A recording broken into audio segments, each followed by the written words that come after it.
పోయిన ఎన్నికల్లో మీరు పెద్దాన్ని గెలిపించారు. ఏనాడైనా మీ సమస్యలు తెలుసుకున్నారా? నేను మంత్రి అయి 24 నెలలైంది. కనీసం ఒక్కసారి వచ్చి కలవాలా, అయ్యా మాకు రోడ్డు కావాలా, అయ్యా మాకు నీటి ట్యాంక్ కావాలా అని అడిగిన వ్యక్తి లేదు. పాపం చిరంజీవి గారు చంకలో ఫైల్స్ పెట్టుకుని తిరిగి నా దగ్గర శాంక్షన్ చేయించుకున్నారు. ఈ రోజు ఆయన ప్రోత్సాహం వల్ల, చంద్రబాబు నాయుడు గారి దయ వల్ల తెలుగుదేశం పార్టీ అభ్యర్థిగా నేను మీ ముందర నిలబడుతున్నా. ఇంకో పక్కన మన ఎంపీ గారు డైనమిక్ కింగ్. కేంద్రంలో ప్రధానమంత్రి నరేంద్ర మోడీ గారు వ్యతిరేకంగా మాట్లాడాలంటే అందరు భయపడతారు. కానీ అన్న భయపడరా.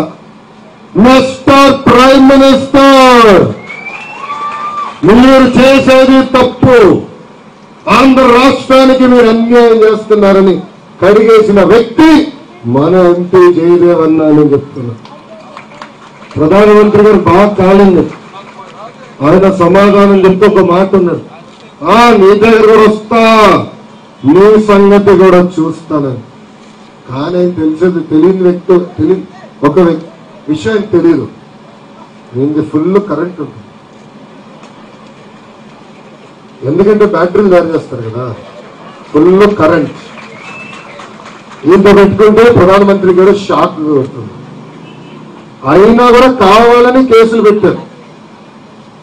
ఇల్లుపైన కేసులు పెడతాం పర్వాలా, ఓకే, రాజకీయాల్లో మేము ఉన్నాం. కుటుంబ సభ్యుల పైన, యాక్టర్ మహేష్ బాబు గారి పైన జిఎస్టీ పెట్టి ఇబ్బందులు పెడుతున్నారా? అంటే మనకు అన్యాయం జరిగింది, న్యాయం చేయండి అని నిలదీస్తే ఇట్లా మన ఇబ్బంది పెడుతున్నారు. ఎవరు కంగారు పడాల్సిన అవసరంలా. 45 రోజుల్లో ప్రధానమంత్రి మారిపోబోతున్నారు. 25కి 25 పార్లమెంట్లు గెలిపించండి. భారతదేశ ప్రధానమంత్రి ఎవరు? మన ముఖ్యమంత్రి నారా చంద్రబాబు నాయుడు గారు నిర్ణయించబోతున్నారు. ఎవరైతే ఆంధ్రప్రదేశ్ కి ప్రత్యేక హోదాతో పాటు విభజన చట్టంలో ఉన్న 18 హామీలు నిలబెట్టుకుంటారో వాళ్ళని దేశ ప్రధానమంత్రి చేయబోతున్నామని ఈ సభాముఖంగా తెలుపుకుంటూ, చాలా చిన్నోడిని, మీ మనవడి వయసుని, మీ కొడుకు వయసుని, కొంతమందికి అన్న వయసుని ఆశీర్వదించండి, దీవించండి. చాలా మంది అన్నారు, ఎందుకు నువ్వు మంగళగిరికి వెళ్తున్నావు, మీ నాన్నగారు నియోజకవర్గం కుప్ప ఉంది కదా. వాళ్ళకి ఒకటి చెప్తా, 1985 తర్వాత తెలుగుదేశం పార్టీ జెండా ఈ గడ్డపైన ఎగరలేదు. ప్రజల దయ వల్ల, మీ అందరి ఓట్ల వల్ల ఆ చరిత్ర మనం తిరిగి రాబోతున్నాం.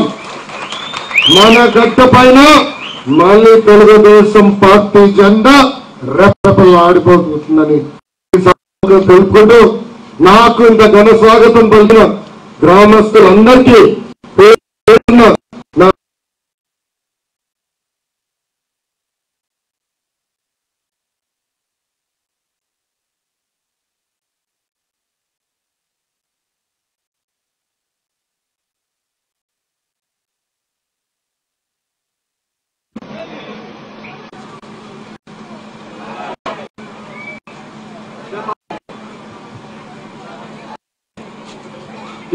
మన పల్పాలెం గ్రామంలో పొన్నూరు సీతామహాలక్ష్మి గారికి మన కార్యకర్తల సంక్షేమ నుంచి మన లోకేష్ బాబు గారు 30,000 ఇచ్చారు కాబట్టి వారు స్లిప్ పంపించారు. వారికి తెలియజేసుకుంటున్నాం. ఈ గ్రామం తరఫున ఒక విషయం చెప్తారు బాబు గారు, చంద్రబాబు గారు.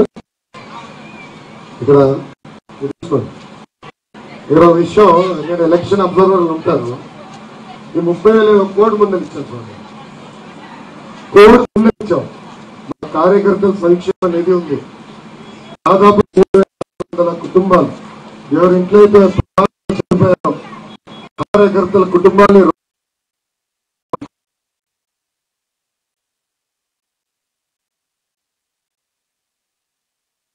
ఖర్చులు కానీ ఇంకొక 25 కోట్ల రూపాయలు మన చంద్రబాబు నాయుడు